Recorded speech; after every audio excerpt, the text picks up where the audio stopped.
It's nice to have a haircut once in a while. My hair is gorgeous now. What? Ow.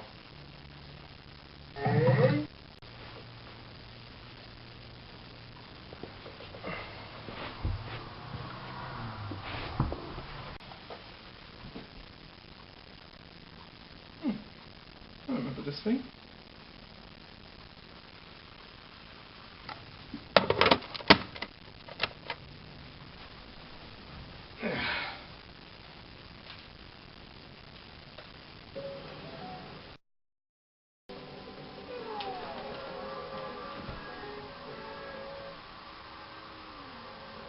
Totally worth playing.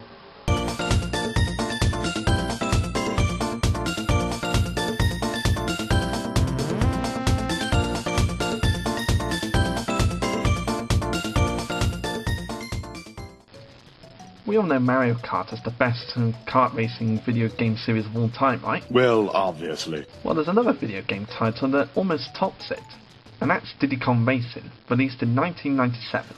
So is this game as good as I remember it from the 90s? Well, let's find out. Compared to Mario Kart, where the characters decide to just have a kart race just because, this one has an actual story to it. This was made back in the days when they didn't make opening cutscenes that explained the story, and they just relied on you reading the instruction manual to know the story. That is, if you could be bothered to get out the instruction manual, of course. But the story is basically that Timber the Tiger's parents go away on holiday and leave him in charge of the island. Then an evil space pig named Whizpig comes, takes over the island, and it's up to you to challenge him to win a race to defeat him. But after Drumstick, the best racer on the island, gets turned into a frog after losing, Timber calls on Diddy to help him out. And the whole game is basically going through a lot of races, racing a lot of bosses, until you finally get to challenge Whizpig. Yeah, that's basically the story in a nutshell. But what do I have to say for Diddy Racing now that I'm over 20? Why the hell hasn't Nintendo made a sequel to this yet? This is one of the only racing video games that comes close to topping Mario Kart. With its colourful characters, interesting racing tracks, and fun story. This video game is on the same level of memorability as Mario Kart, and that's saying a lot. The game has many characters that you can play as and play against. There's Donkey Kong's main little buddy, Diddy Kong, Tip-Top the Turtle, Timber the Tiger, Pipsy the Mouse, Bumper the Badger, Crunch the Kremlin, Banjo the Bear, and Conker the Squirrel. Banjo and Conker would eventually become popular in their own video games, Conker's Bad Fur Day and Banjo-Kazooie. There are also two unlockable characters in the game, Drumstick the Rooster and Titi the Talking Stopwatch. He starts out in the game as the guy who you can talk to in every hub world to check out your game status. Like seeing how many keys you've collected, how many trophies you've won, how many pieces of amulet you've won, and so on and so forth. And you can also unlock him as a playable character by completing all the time trial courses and beating all his time. And believe me, that is hell to do. Every time I play this game, I would always find myself playing with Tip-Top the Turtle, because he was my favourite character, because of those funny noises he would make every time he crashed, which was shown off in the introduction of the game. I love that noise. The game has 5 hub worlds where you can race on 4 different tracks and take a battle and trophy race and race a boss. There's Dino Domain, which speaks for itself, Snowflake Mountain, one of my personal favourites around Christmas time, Sherbet Island, which is around the beaches, Dragon Forest, which also speaks for itself, and Future Funland, which is unlockable after beating Whizpig in the first race. Each hub world has a boss of their own. Dino Domain has Tricky the Triceratops, Snowflake Mountain has Bluey, the walrus. Sherbet Island has Bubbler, the octopus. Smokey the Dragon is the boss of Dragon Forest. And Whizpig is the main antagonist of the game, the one who brainwashed all the island's guardians into working for him. And similar to Mario 64, where you defeat Bowser 3 times in the game, in this game you gotta race Whizpig twice. One race has him on foot, and then the last race has him riding a rocket.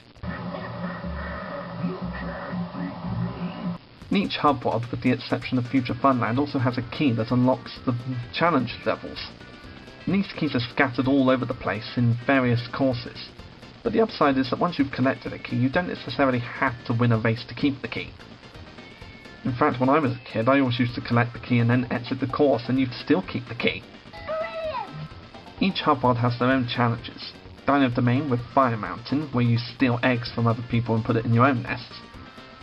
Snowflake Mountain's Icicle Pyramid, which is a shootout. Sherbet Island's Saltwater Beach, another shootout. And Dragon Forest's Smoky Castle, where you collect bananas and try to collect more bananas than everyone else. In order to race your opponents and the bosses and Whizpig, you have 3 vehicles at your disposal.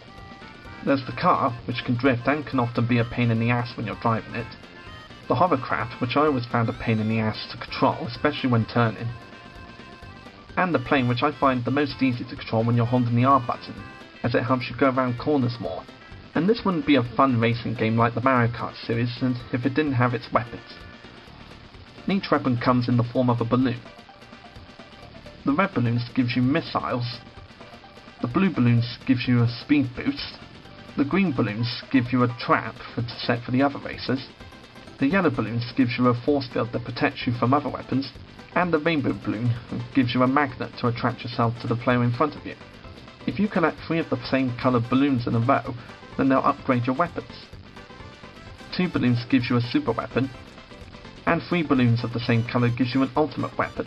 So it can be a pain in the ass if you're trying to collect ultimate weapons just to drive into a different coloured balloon to get another weapon. Coming first place in each race will reward you with a golden balloon, which helps you unlock other hub worlds and other races. So it's much like how it works in Super Mario 64, where you have to collect a certain amount of stars to open a certain door. There's bananas scattered on every course. By collecting them, the player is able to increase the top speed of his vehicle until the banana counter reaches 10.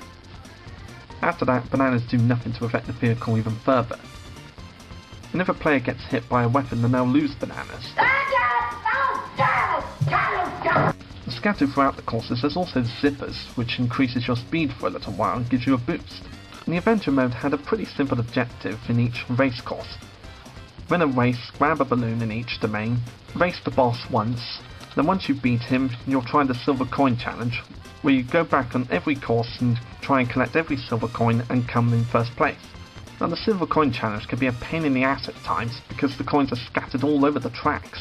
And I wouldn't mind so much if you didn't necessarily have to win a race to pass this course, or at least if the coins were a little easier to find and didn't push you off course every freaking time.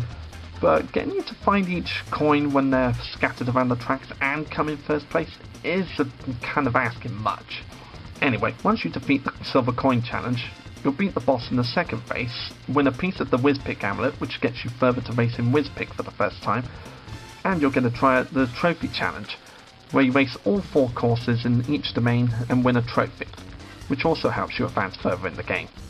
And while you're on the island, you also get the help of Taj the Genie Elephant, who provides you with the 3 vehicles, gives you advice on how to become a better driver in the races, and even challenges you to race in each vehicle to win an extra balloon to help you advance further in the game. Yeah, the plot is kind of odd when you look back at it years later, but it's still a fun game. And it's nice to have a karting game that has a plot to it compared to Mario Kart, where they just get together and have kart races just because. The controls in the game is your basic accelerate, brake, and slide in your kart, hovercraft, or airplane, pretty much similar to the controls of Mario Kart 64, except the vehicles drift a lot, and it can be a pain in the ass to maneuver around tight corners, especially in the car. But if you know how to use the drifting mechanics to your advantage, then you can get around those tight corners pretty easily.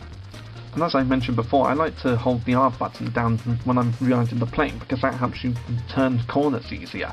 So basically, once you know how to get around corners in the airplane's the easiest one to control. And the levels are so bright and colourful that it just draws you even closer to the game. Like those wonderful sandy beaches in Sherbet Island, the wonderful snowy valleys and villages of Snowflake Mountain, and the futuristic funness of Future Funland. And the music just adds to the charm of the levels too. The music in the game suits every track and every cutscene so well, as Nintendo know how. Two of my personal favourite tracks being Haunted Woods, because I love driving through those tunnels where you see all the Whizpig ghosts. And Dark Moon Caverns is another favourite because of how bright and colourful it is, and the music in it just kicks ass. And one thing that pisses people off about this game is the ending of the game. Not because it was such a bad ending, it's because it had a cliffhanger. After you defeat Whizpig, you claim back the island and have a party. Then before the credits roll, Whizpig's spaceship flies over the skies and you hear Whizpig's evil laugh in the background. So this hinted that there was going to be a Diddy Kong Racing 2, but sadly it never happened. I mean, we were going to get Diddy Kong Pilot, which got cancelled and replaced by Banjo Pilot, and there was also the Donkey Kong Racing for the Nintendo GameCube, but that was cancelled due to Rare's move to Microsoft in 2002. Idiot. But years later we got a remake in Diddy Kong Racing DS, which was okay, but it honestly wasn't as good as the original. Diddy Kong Racing was a huge deal at the time it was released. In fact, I think I remember getting it for Christmas in 1997. So as you can imagine, I used to play this a lot during Christmas time, especially the snow races in Snowflake Mountain. And while I've completed the game, I've had a go at Adventure 2, but haven't completed it yet, and I've even erased a file just to do Adventure 1 again. So after years of going through this game to complete it at last, I've gone through it a few other times and haven't completed it again yet. But it's still really fun to try. Diddy Kong Racing is definitely one of Nintendo's best games on the N64, and it still makes me wonder why they haven't made a sequel to it yet. Diddy Kong Racing is one of those few racing games that nearly tops Mario Kart in popularity, and as I said, it's a damn shame that it never got any sequels. So if Nintendo want to try a new game besides Mario Kart or Donkey Kong games, then I suggest getting back the Diddy Kong Racing franchise, and perhaps adding some more Donkey Kong characters since Banjo and Conker are owned by Rareware and are no longer with Nintendo. Or perhaps it'd be best to just leave Good Enough alone, since Diddy Kong Racing was pretty awesome as it was. But whether your thoughts on it getting a sequel will work or not, Diddy Kong Racing is definitely one of the best kart racing games of the 90s. And it's definitely worth replaying if you love Diddy Kong Racing, racing games, and the Nintendo 64. I'm Dalek44. Now if you'll excuse me, I gotta kick Whizpig's ass.